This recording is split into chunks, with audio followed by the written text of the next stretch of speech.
welcome to Energized Thinking, where curiosity ignites. I am so excited to start this podcast with Ambreen Nadeem and Valerie Probsfeld.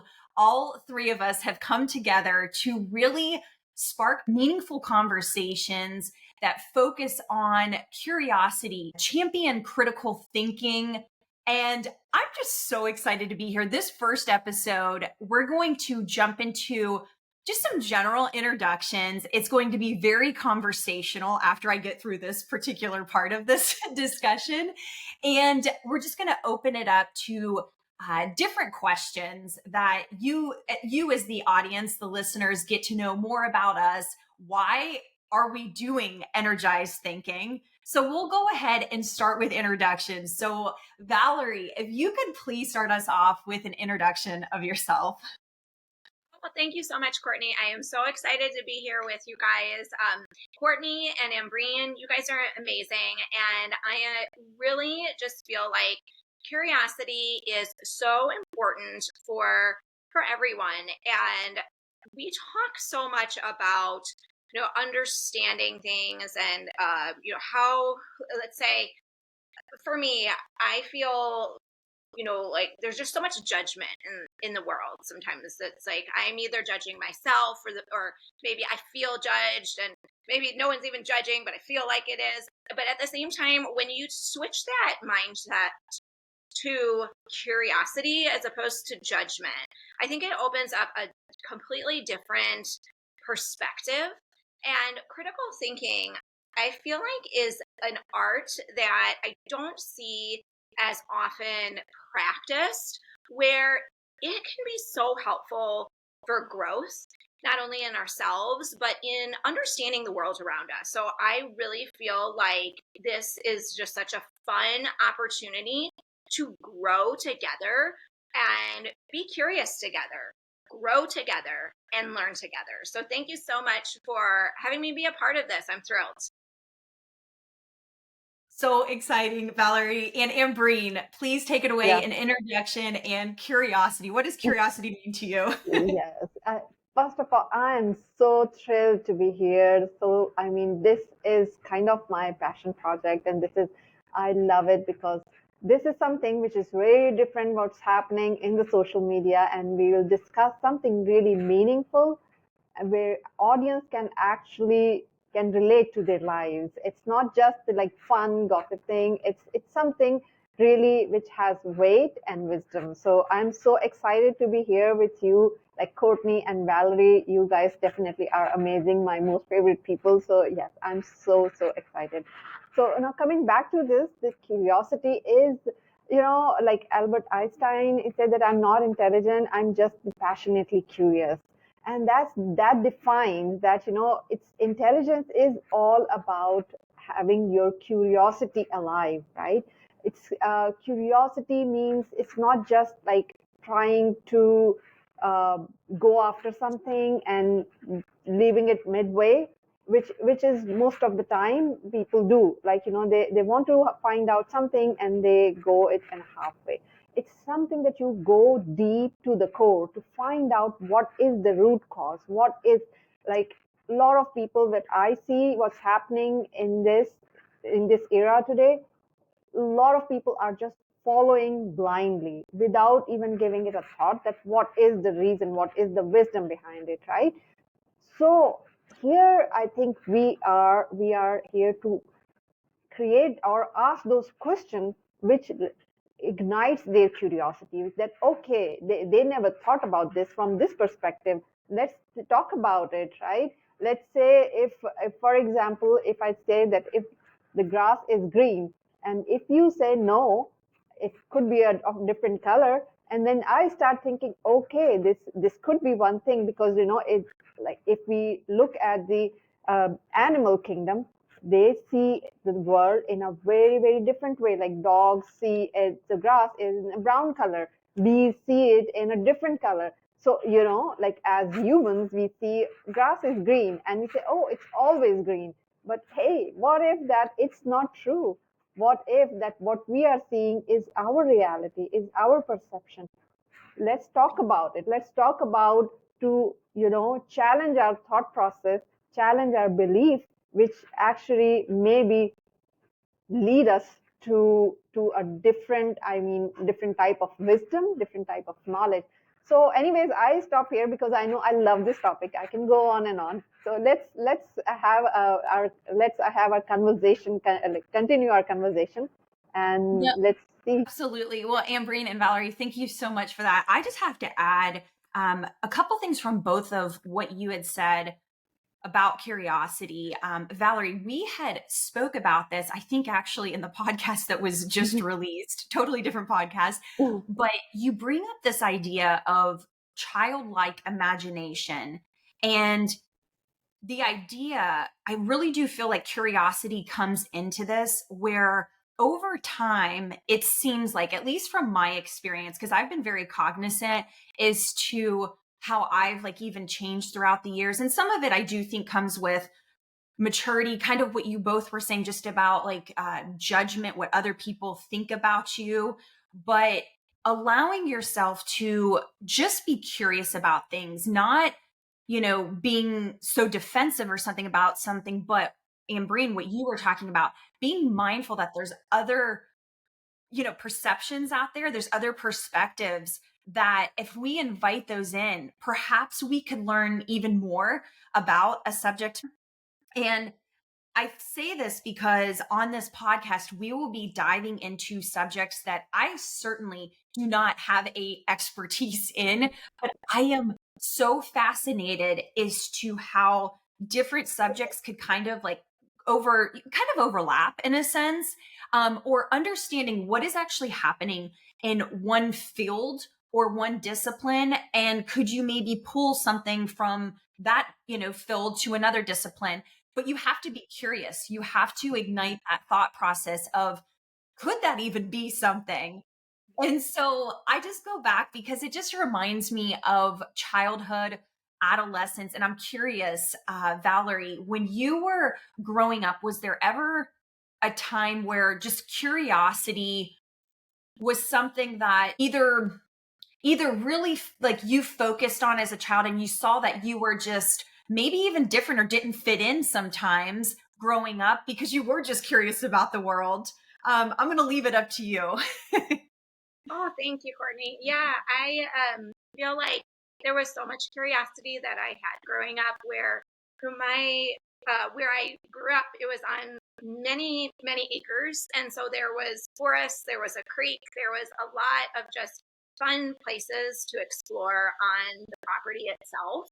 And so I feel like nature really has been like one of my best friends growing up. Like it was there for me when I was feeling alone or when I was feeling down. I would go out into nature and I'd watch the water and listen to the birds in the trees and just kind of wonder about, who was here beforehand. Like my parents, their road was on like an old trail. So I would always kind of think about that. Like, what was here before? I found an amazing fossil, literally like just sitting in the yard one day.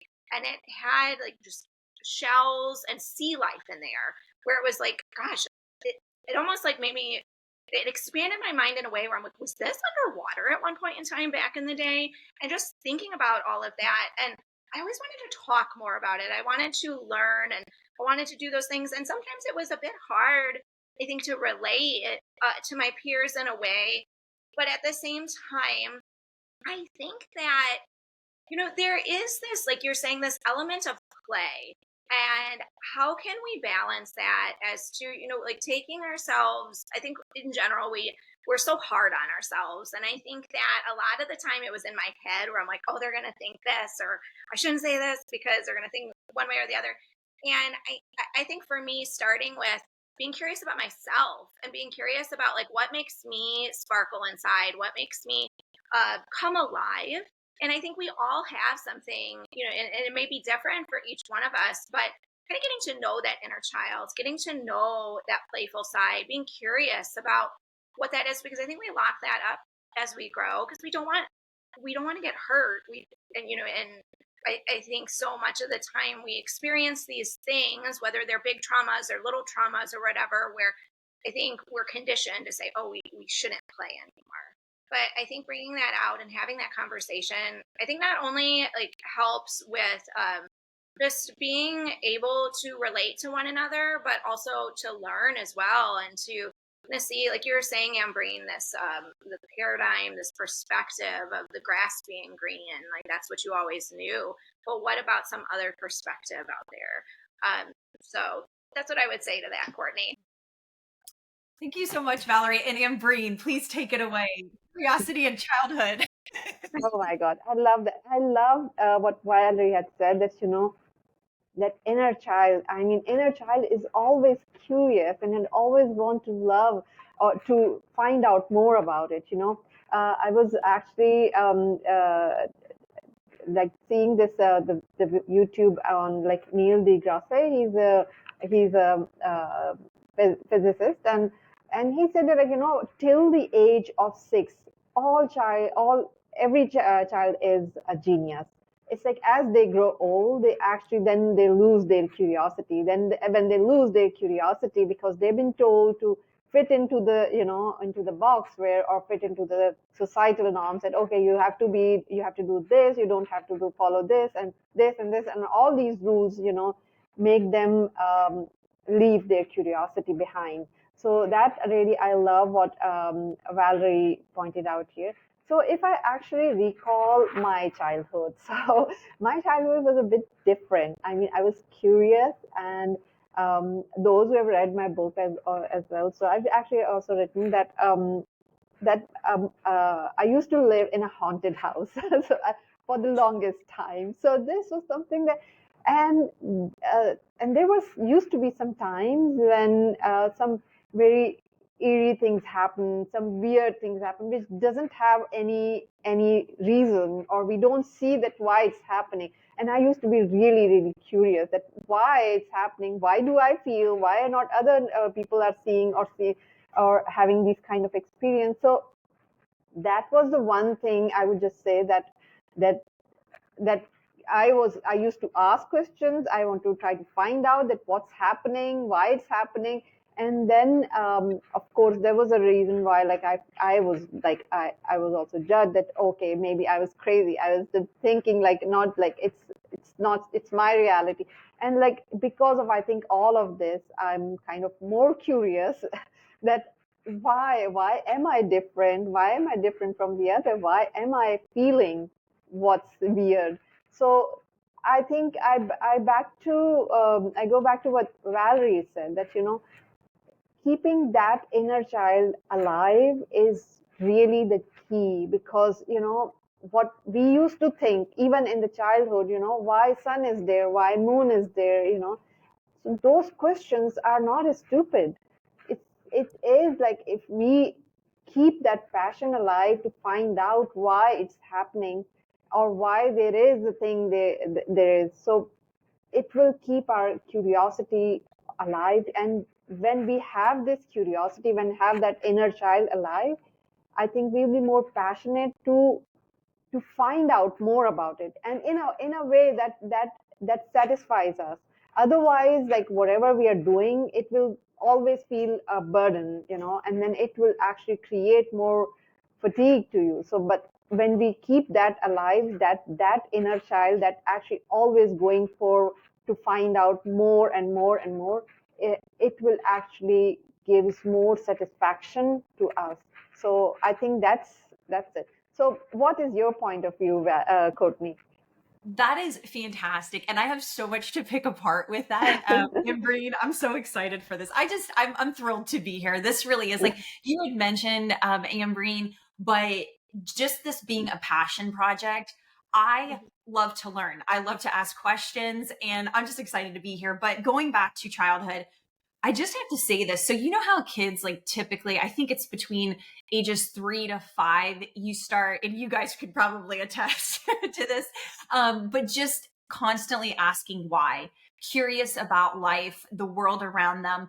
Well, I don't really think I actually grew out of that. And at the same time, though, I do feel there was certain points in my life where I did feel like you either had to, I don't want to say filter, but you had to kind of pull back on your curiosity sometimes just to maybe fit in certain environments, whatever that may be, if it was at school, if it was just in, personal hangouts with, friends and stuff. But that's when I really started noticing was in sport. The days kind of growing up, like to your point, Ambreen, it was just a different childhood. It was a different childhood in the sense of it was school and gymnastics, and gym was really all I knew.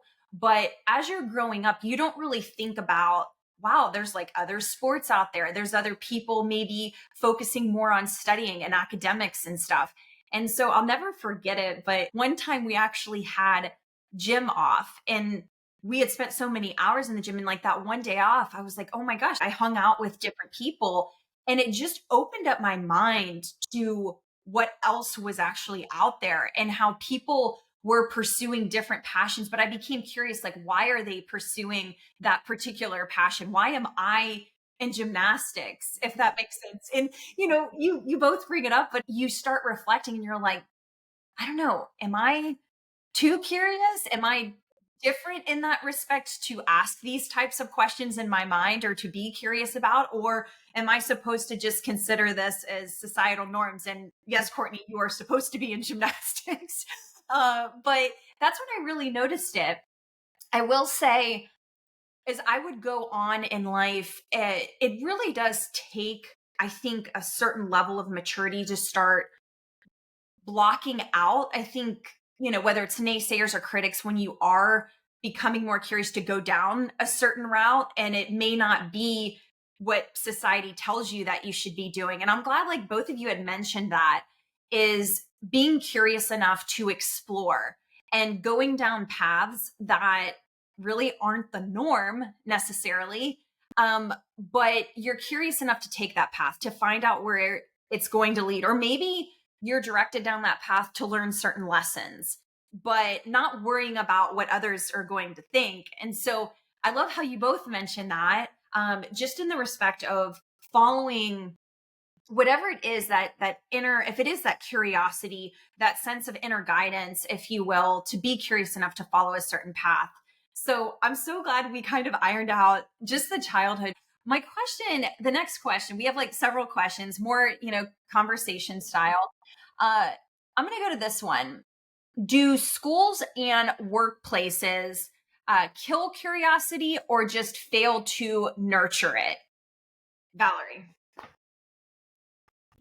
Well, I will say that there is a lot of, I think we're now starting to talk more about it, because I think that across the board, for the most part, I mean, I'm generalizing, but I feel like as a parent and talking to other parents, there is a sense of, kids shouldn't be sitting in their desk all day long.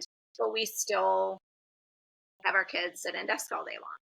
And so it's this, okay, I know they shouldn't be doing this, but what can we do about this? And we keep trying to think outside of the box, and we're starting these baby steps of, like, maybe looking to other, I know, like with Finland, they do more outdoor education. There's more outdoor education. There's more hybrid schooling. There's stuff like that out there. But also it's this, I think, to change what is the norm, which the norm was to sit in a desk for so long, for decades, and for the past century, or maybe not. I would have to go back into like the history of education and all of that. But for example, like with summer breaks, we're currently in summer break right now because it was established for like if you were on a farm and you were harvesting, you were doing these things, you were helping your parents out. But now, there is this kind of old model that we keep trying to continue with. And I think there's so much that we can learn from history and from these models, but at the same time, we have to progress. We have to keep learning. We have to say, okay, maybe children shouldn't actually be in desks like this. Maybe we should be, outside. We should be exploring. We should be being more curious. We should be doing more project-based things. And I know, Ambreen, your son does a lot with that, and I would love for to give you the platform to talk more about that. No, thank you so much for bringing it up. It's basically, yes, my son actually got me into this thinking, and I never thought about it because I was always more into mental health or something. But then my son was keep on telling me that, I don't like school because of these reasons. And then he started to give me all the reasons that why it is. And when I look at it, and I said, it makes really sense. And then I also, it's basically that he also comes and tells me. And when I look at a little bit more deeper, do the research, and I completely agree with Valerie would say that, that kids cannot sit on one place for for 5 hours, 5 to 6 hours. In fact, there's a study that shows that boys are even actually learn better if they are moving. They are like if so. It's there are these kind of things. If education system or the school bring it to their curriculum, they can actually make their student study more, learn more, and it can also has a very better impact on their mental health as well. Because this this way, if like when they were asked to actually sit down, they are actually taking the kids away from their natural, their natural cycles, their natural way of, learning or something. When like they, if they can learn better. I mean, I have kept like in the room, there's a trampoline, a small trampoline. And when I actually teach my kids, especially my son Zureb, when I'm teaching them, I said, okay, now he was like running around. I am telling, and then he's going here and there, sometimes going. I said, okay, go. But at least he picks it up fast and he learns better because it doesn't feel like a pressure to learn.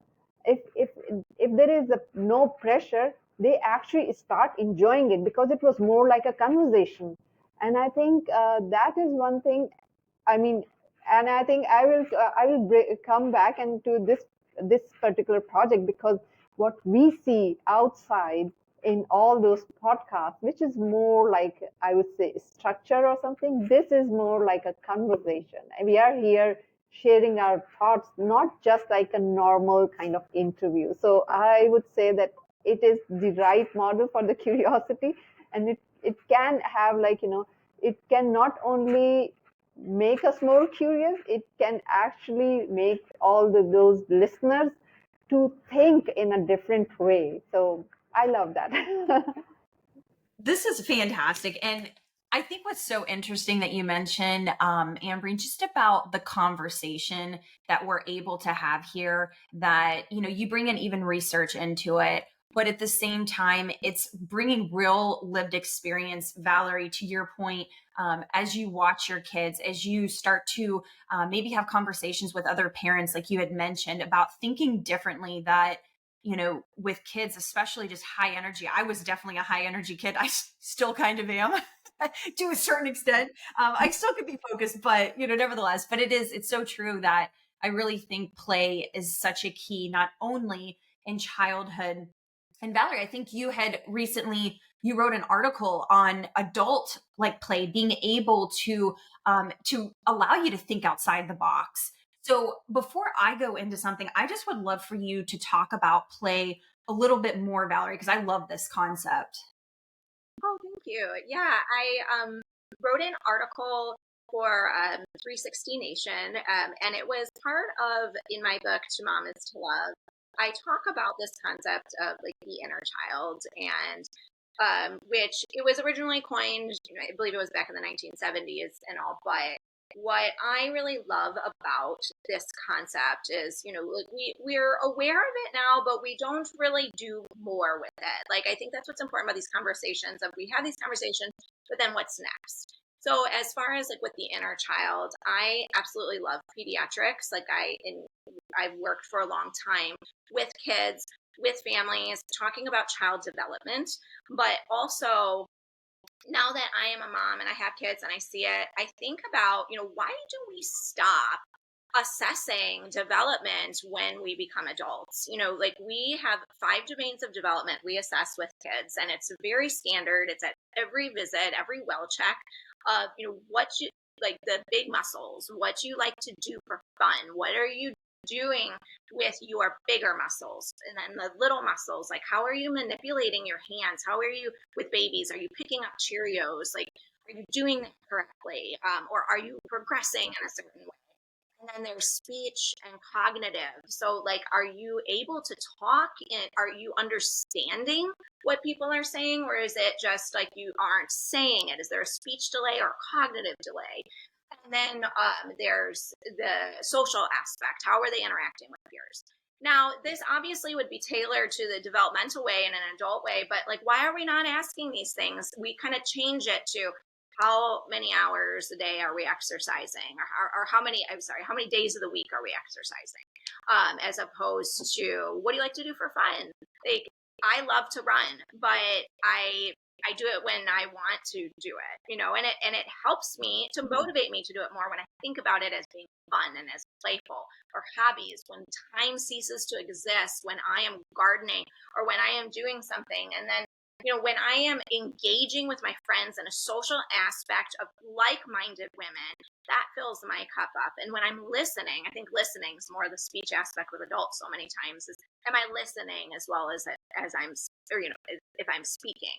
So, and I just feel like we can do these inner child checks. We can do these things more often when we're aware of that, when we give them a little checkup, if that makes sense. I think that's so true. And what you were talking about at the end, it reminds me when it's structured or it's phrased a certain way, like you said, how many days a week do you exercise versus it reminds me when I was back in childhood and if dad told me that I had to do something, I was almost like my first instinct was to be rebellious. Like, no, like why do I have to do that? But if it's structured, you know what I mean, in a certain way, because you're right. I mean, there's sometimes when I wake up, I love the aftermath of like a really hard exercise. It's like, oh, I feel so good. But sometimes just to get out and start running, it's such a task. But when you think about exercise in a different way, and this is kind of being like curious how you could look at different perspectives and how that could really change your mindset or perception even as to whatever it is. I think that's the really interesting point that you make there, Valerie. As far as circling back around to the question of school and the workplace, if curiosity is, really brought to life or if it's kind of smothered, if you will, I would have to say it's hard to speak generally, of course, like across the board. I'm going to speak from my experience, but I could say when I was in corporate, I was in sales, the managers that I had, the reason I resonated with them was because they allowed me to ask them certain questions. If it was in a ride along, when you're first starting out, you have a lot of them, of course, just getting used to the territory. But going back to this point of curiosity, it was those leaders, those managers that really allowed me to ask questions are the ones that I tended to resonate with more because I respected that they at least they at least allowed me to not only focus on what I was supposed to learn in the occupation itself, but to look at the whole industry and look at the big picture. Now, school itself, I mean, I've always been a curious person. I like to ask questions. Sometimes I would just go after class and, particularly go up to the professor and ask. But I think it has something to do. I don't know why I keep leaning in towards this part, but when we talk about uh, curiosity in school, like if it is about sometimes if it's hindered, if it's just focused on get to the final answer, like that's the main focus versus more inquiry, like how do we get to this answer? But I think about it even in the classroom when I'm teaching, it's about letting the ego go. So if a student asks me an additional question, if I don't know it, I point blank tell them I'm going to research it for you. I don't know the answer. And I think a lot of the times we feel like if you have like certain titles or you climb certain ladders that you have to know everything. But the truth of the matter is, even in specialties, you may not know every single fact out there. And so I think that's what's important about humbling yourself too and being mindful of just embracing curiosity. Like, hey, that's a great question. I'm going to look that up. So I don't know. That's like my first thought of it. But anyway, another question. I think this is a really interesting one. What's the difference between curiosity and nosiness, or is it just a label used to silence people? I love that. I love that. Yeah. Anybody, I'll let you Yeah. guys take it away. I'm just thinking out loud. I think, well, like what is that? What's that? I'll have to look up the reasoning, or not the reasoning, the etymology or the origins of curiosity killed the cat. That's what I was thinking about when you said like the nose to the Yeah. curiosity. But I think that that's where we kind of like, that's that perspective, like you were saying earlier, Ambreen, about the grass is green. Why is curiosity like something that could be labeled as this negativeness of this like quote unquote nosiness, or why are we being too curious? And I think that is so, something that we have to kind of think outside of the box. And I think there is so much there that, with education. And, Courtney, I wanted to circle back real quick. You were saying, I feel like there is so much. I love how you talk about that ego, because I think there is so much of people who, well, not people, I don't want to generalize, but when we say we know it all, that scares me, because it's like, no one knows it all, and it's like when you are acting, or when you feel like you have all the answers, that's when you kind of shut off that learning. And I think that that's what's a beautiful part of practicing, especially as we kind of get whatever more knowledge and stuff. I think the more knowledge we gain, the more you realize you don't know, and that you're always learning, you're always growing. I absolutely love when my professors or when my teachers say, let's look it up. And I think that's part of the learning. How do you look it up? It's okay not to know, but you need to know how to.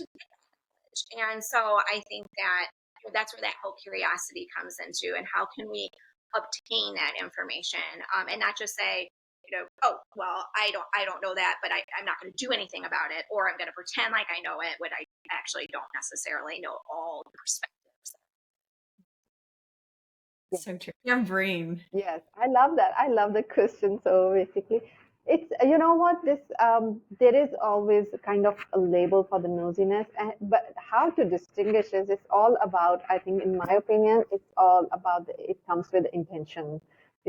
What is the intention and what outcome do you want to drive? For example, if we look at the media these days, they are always curious about the celebrities, about their lives and something, and they want to, and then the intention was to basically create more hype, and to gain more audience or something. It's not about the curiosity to understand. It's all about chasing the matrix to gain more followers, or to gain more like traction. So the intention makes it, either nosiness or the curiosity. If the intention is to understand why, because when you try to understand why, it helps you build knowledge. But if you just chasing what is happening, then what will make you just do that, going after that, it is, I mean, the what part is, I would say, the nosiness, but why is actually gives you more understanding, which actually builds your knowledge. And for example, even if I would just say that, oh, why Courtney said that, that would be my reaction, the genuine reaction, that okay, I want to understand what is the perspective. But if I would just say, oh, what Courtney said, that would be, my, that I want something to, make amplify what, or I want to make something out of it. So that will, to me, the main thing is just the what and the why thing. Such a good point. It just reminds me, it was like crossing my mind as to how we all came together. Yeah. But it was that idea that when I spoke to you both, it was going past like the surface level, the transactional type of conversation, and into like a deep understanding. I thrive on those types of conversations. And I think that's why, like, sometimes I wouldn't always fit in, so to speak, especially after college. I feel like I fit in probably like until college. And then I just became just more interested in different topics. And when you would bring that up, sometimes people would be like, what do you mean? Like, even like, what's your intent? Like, kind of like what you're Yeah. talking about, Ambreen.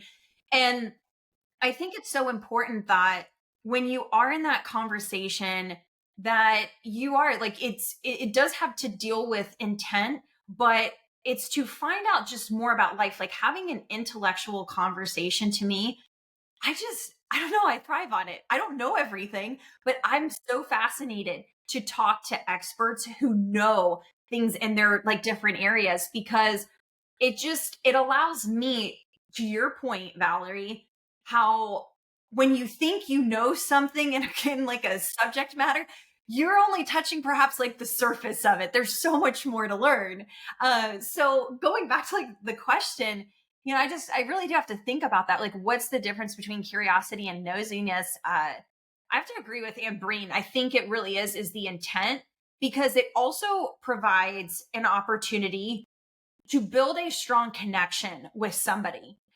When you are able to say, hey, I really do not know this. This is not my expertise. I see that this is your background. You allow for like, hey, I'm not here to question, but I'm here to learn. And I think when you break down that barrier, then you have the person has respect for you. You have respect for that person because you want to learn from that person. And that's where I think overall connection and communication comes into play today. I could go on a whole different tangent on that, which I won't. So being like mindful too of the time, I'm just so curious, literally no pun intended here. So, Valerie, Yeah. let's start off with you. Is there a particular topic that maybe you have not discussed with others, or like, on social platforms that you're just really curious about that maybe you're researching on the side? I would say I'm really right now interested in how plants grow, like, and how different plants, different soils, how the roots grow, how certain things thrive in certain conditions. I think there's so much that nature can teach us, and so I am super interested in learning more about that, and like really just learning from like we say, like farm to table and all that type of stuff, but like more about that, because I think, now there's this movement of like, how can we eat better? But also, like, from a medical standpoint, I think that's so fascinating with like how that helps our bodies, but also how nature we can look to for our mental wellness, both from the inside as well as the outside. That's really good. I like that. Amberine. Yeah, I mean, so many topics really I'm curious about. So to pinpoint one, it's to me, it's one of the fascinating topics is dreams. Like because dreams is not the one that you have the dream of doing this. It's like when you dream during sleep. So like for me, an average life of a person is like almost like the 33% of a lifetime a person spend while sleeping, right? So that is the 1/3 of your life is spent there. And during the sleep, what is most, I mean, most like you can see what is like I would say most profound experience you have is of dreams. And it is so fascinating. There are so many theories about it. And I mean, to me, I would just say it opens up a different dimension, and you can access all the dimensions through dreams. A lot of people come and say that they actually can speak to their loved ones who are deceased. And I have a very weird dream, so so like throughout my life. But I think this is something, it's so fascinating, and it's very less researched, to be honest. You can have theories, like ancient theories, especially like how the people in the ancient times use their dreams to actually um, to see future, or to communicate with other people, or to communicate, or to experience, or to witness different dimensions of the universe. So this is something, it is absolutely fantastic topic to me. I mean, it's fascinating. I mean, it's when I start researching about it, it's like I just go on and on and on, and like I just spend hours on it. And so this is something really, really fascinating. I love this. So a couple things. So Valerie's mentioning nature, and there is something to be said the times that I walk in nature, and I'm going to link this kind of together, but Ambreen, you just recently had a podcast where you were speaking about intuition. And there has been times when, if in fact it's like it's stillness, it's quietness, walking in nature, there's times when you could hear your thoughts so clearly. Or if I'm writing in my journal and I need like some kind of guidance or direction, it's really bizarre. And I don't know, like I can't speak upon this educated enough, but I'll just have like, even if it's like a word or something, and I think to myself, like, oh, that's really interesting. Could I follow that more? But it really does. It sparks from walking in nature. And I say that because it's the stillness, it's taking away the noise, the distractions, notifications going off. And it, it kind of removes you from society to be able to hear that inner voice. And I don't know. I just like when you were talking about that, I had to bring that up. Intuition, I think, is really interesting.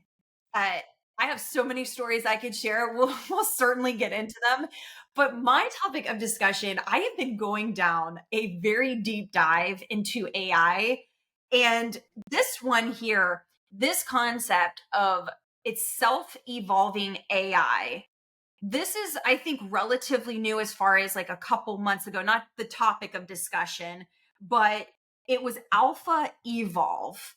Okay. So this is something I'm really interested in. I cannot speak in depth about this. I would love to have somebody come on to this podcast, but I would have to say intuition, I'm really fascinated by, and AI right now, taking a really deep dive into it, understanding different aspects of it. I know I'm just touching the surface, but that is what I have to say. Let's do some closing remarks for this very first episode for Energized Thinking. Great. Yes, I think all that's so fascinating. And I'm like so excited to learn about all of these topics. And I think they're all related too in a way where I'm just so excited to learn from experts, to be curious, to learn more about nature, to learn more about intuition, to learn more about AI, and how can that all how can we be more curious about it together, critically think about it, and how can we invite our listeners to, like, this is a conversation amongst three good girlfriends, but I also want to invite the listeners to be our friends with us, to come in and we're inviting you in on this conversation and like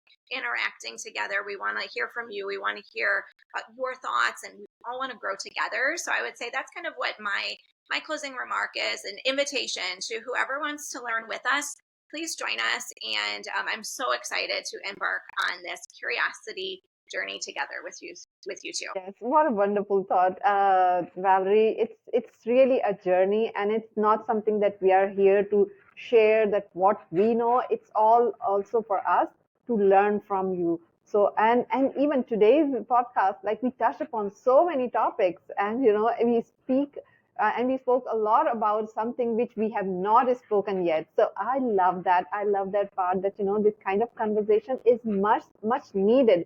And obviously, like what Valerie said, that we invite our audience also to share that what they want to learn more and grow together. So I love that thing, and I love this initiative, that this journey that we have started, that we not only here to share, we are here to learn and to grow together. So love that. I love what both of you have said. I have to end with just the concept of vulnerability, being able to come onto this podcast. I really do hope that it inspires others to literally ignite curiosity, to ask more questions, to don't be afraid. Don't be afraid to become more curious, to learn different topics of discussion, even if, in fact, it's not your expertise, if you will, but exploring, because I really do think that's what life is about. And I'm here to say, like I said, going through education, I was always so fascinated by learning from different professors in their area of expertise, jumping into topics that I really had absolutely no clue about. But by the end of the class, it made me become more curious to then learn about more things. And so I think that's why we're here. We're here to kind of break that barrier that no, we're not saying we know everything. We don't, but we're here to figure it out together, to conversate. But it really is, it's about having fun, making education fun. I think that's what really matters in life, and that never losing that curiosity. And Valerie brought up a very good point too, is critical thinking, how important critical thinking is today, of being able to see everything, like both sides of a story, analyzing, observing different parts of it, in order to come to those conclusive findings. I think so critical today in the world that we live in. So I'm so excited to take this journey with both of you. And I do, like, to your point, what you had mentioned to the audience and listeners, we invite you guys in, come in, share on this journey. This is all about coming together, building this community, and really going forth with this curiosity movement. So I'm thrilled to be here. Thank you so much. Thank you so much.